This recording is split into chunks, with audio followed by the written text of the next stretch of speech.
Hello again, YouTube land, and welcome to another video. I know, 2 videos in 1 week, what's going on? I'm impressed. I'm actually trying to keep to a schedule, and so far so good. I'm not going to tell you what it is, because if I tell you what the schedule is, I will probably mess it up. But we'll see how we get on. I'm trying to do 2 videos a week at the moment. How long that will last is anybody's guess. But that's my aim, so we'll see how that goes. So what is this video about? This is my 10 books that I would keep if they were the only 10 books I could keep. I will say they don't include books from my childhood, because most of those are at my mum's house and I don't have access to them at the moment because my mum lives in England and I live in Wales and yeah, stuff. So this is from my current book library, but these are the 10 books that I would keep from my current book library if they were the only 10 books I could keep. So let's start, shall we? I'm going to start with my favourite book of all time, and that's no small feat, but I absolutely adore this book. I have at least 2 copies in the house. I did have another one, but it fell apart because I've read it that many times. The book I'm talking about is, of course, Neverwhere by Neil Gaiman. I love this. It's the first Gaiman novel I ever read. In my opinion, it's his best. I used to live in London, and this is set in London, or in London below, more to the point, based around sort of the underground system, but it's an alternative underground system. We have characters such as the Angel Islington, the Marquis de Carabas, Dor, who else? Vanderbilt, and oh gosh, what's his colleague called? Can't remember. Haven't read it recently. But this is brilliant. And of course, how could I forget? Richard Mayhew is one of our main characters, but this book is just brilliant. If you have any attachment to London, I would recommend it because it just holds a very special place in my heart. I read it when I lived in London, some years ago now, but I've read it many times since. I still visit London quite regularly, and every time I go on the tube, if Blackfriars is anywhere near where I'm going, I will not go through that station because of this book. If you want to know why, read it. So this is number 1. This is Neil Gaiman's Neverwhere, and to be honest, anything by Neil Gaiman, but this one particularly. So some of these books I should mention are the first in the series.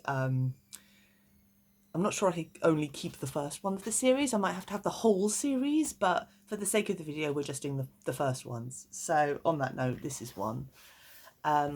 This is Clan of Cave Bear by Jean, I think it's All. I'm not too sure how you pronounce her surname.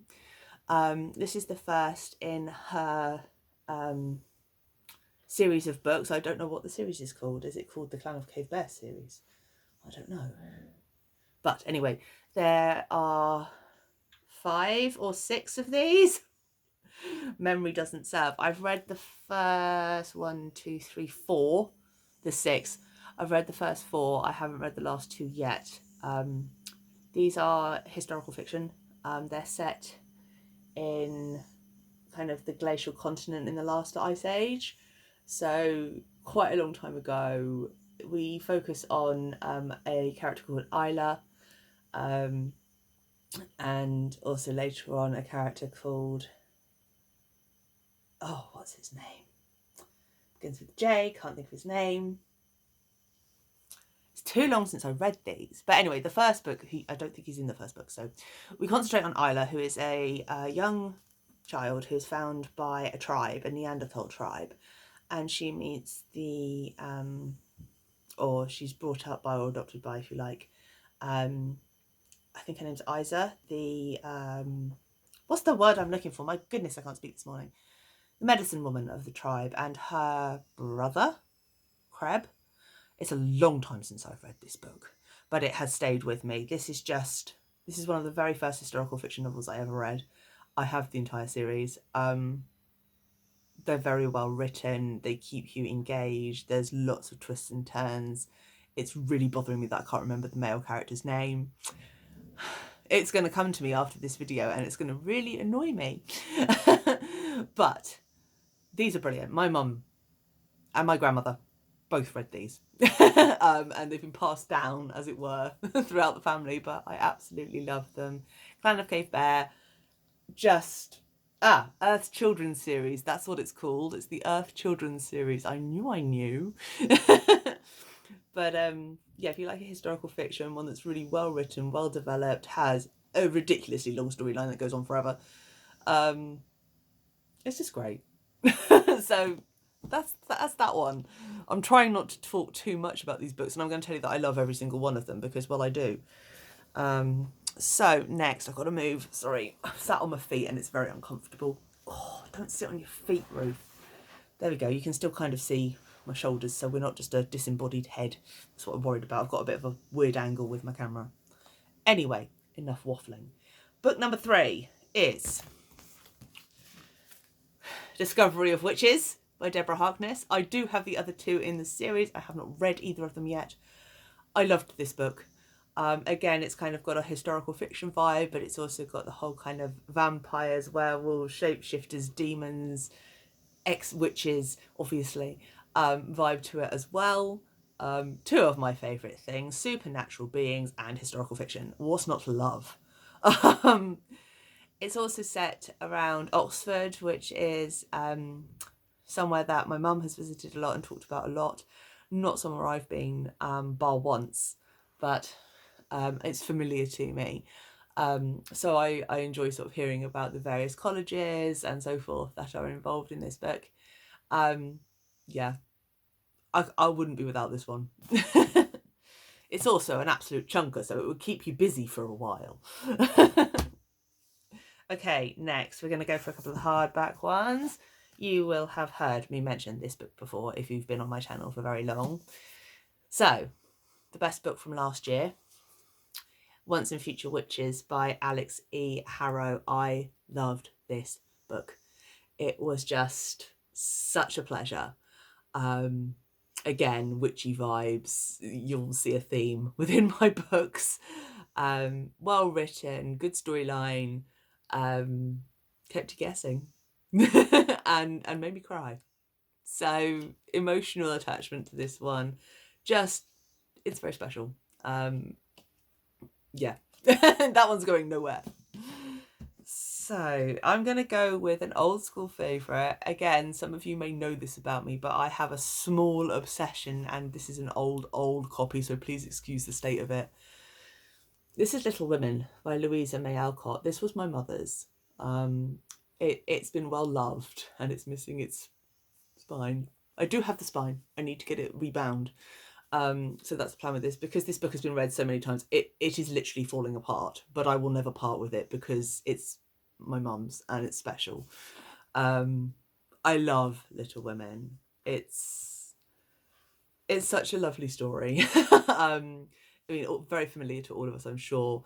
And Jo March is probably my favourite character of all time in a book.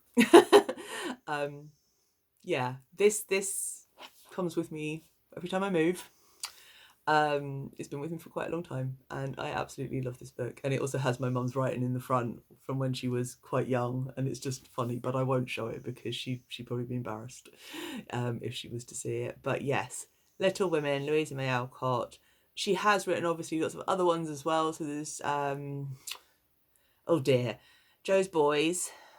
I think there's Little Men, because I think that's the boys that go to Jo's school. And there are others, but I haven't read the others. I've got one of them somewhere up there. Good Wives is the one I've got, which I haven't got around to reading yet, which I think is the one that follows this. But lovely book. Recommend the films. There are 2. There is a recent film that has Emma Watson and Saoirse, what's her surname? Can't remember. I'm really bad with names, as you may have noticed, but the recent film is okay. I didn't hate it. I thought I was going to, and I didn't. But I prefer the older one with Winona Ryder, who plays Jo, because she just embodies Jo for me. So yeah, that one's got a very special place in my heart, as I'm sure you can tell by the fact that I grin when I talk about it. So coming up next, this was a bit of an unusual pick, but is The Giver of Stars by Jojo Moyes. Not my usual kind of book, but again, historical fiction, based around the travelling libraries in America, circa, let me see, have we got a date? I'm not very good at when things were written. late 1930s. Hang on, have I got this wrong? No, it is set in America. She moved, sorry, from England to America, which is why it confused me. But yes, mounted travelling libraries, and the stories of the women that were involved in it. It is fiction, I believe. I don't think it's based on... I've read this, but I can't remember whether it's based on real stories or not. It doesn't say, so I'm guessing not. But lovely book, great story, really enjoyed it, stayed with me. So that's why it's on this 10. And then we have a few more. So where have I got to? 1, 2, 3, 4, 5, 6. We have got, so we've got 4 left. Right. We're going to go with, it was pitched as a children's book, but I would say the sequels are not so child friendly unless you've got older children or teenagers. So this is Miss Peregrine's, Miss Peregrine's Home for Peculiar Children. I always get that back to front. I have the entire series of these books. They are brilliant.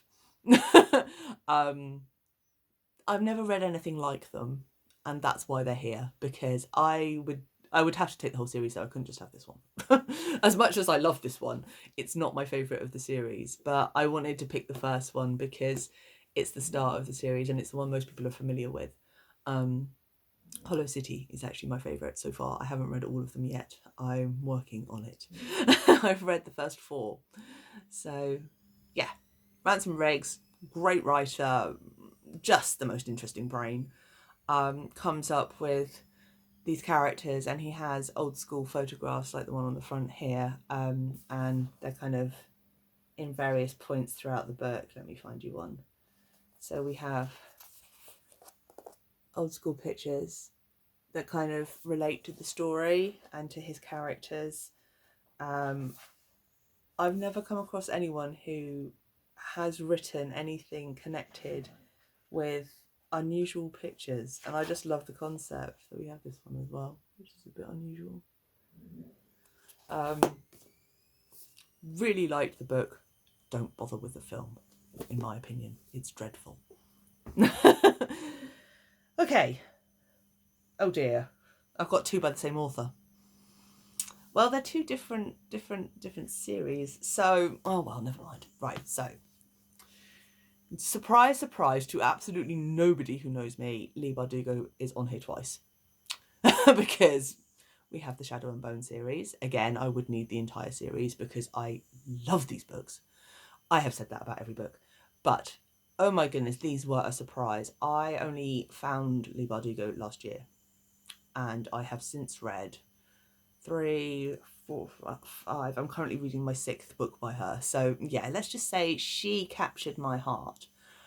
Love her writing style, love her world building, love her character creation, just fantasy, so up my alley, it's not even funny. Can we just appreciate the Darkling? Love him. Played by Ben Barnes in the Netflix, not Ben Barnes. No, not Ben Barnes. What's his name? Or is it Ben Barnes? My brain's gone to sleep this morning. I think it is Ben Barnes who plays him in the Netflix TV adaptation. So we're talking about Dorian Gray this morning, and I've got confused because he's in that as well. But yes, Shadow and Bone, first in the series. Just, I love these books. They make me happy. I'm going to have to read this series again. And then, surprise to no one, it's another Bardugo. Six of Crows, it had to be in here. The Six of Crows duology, just, what can I say? Yeah, these stories make me happy, is what I can say. Her character creation is really, really good, and her character development. I love the arc for Inej. I love the arc for Kaz. I love the arc for, what's her name? It'll come to me in a minute. Nina. They'd have to come with me. They'd just have to. And then last but not least, now again, this is the only Barbara Erskine I have in the house because all of my Barbara Erskines have been borrowed from my mother. So this is not my favourite Barbara Erskine, but It is representative of an author I absolutely love. And this book is really good. It's just not my favourite. But it's the only one I have here. So Barbara Erskine writes, again, historical fiction, but with a supernatural twist. I have read every book she's ever written.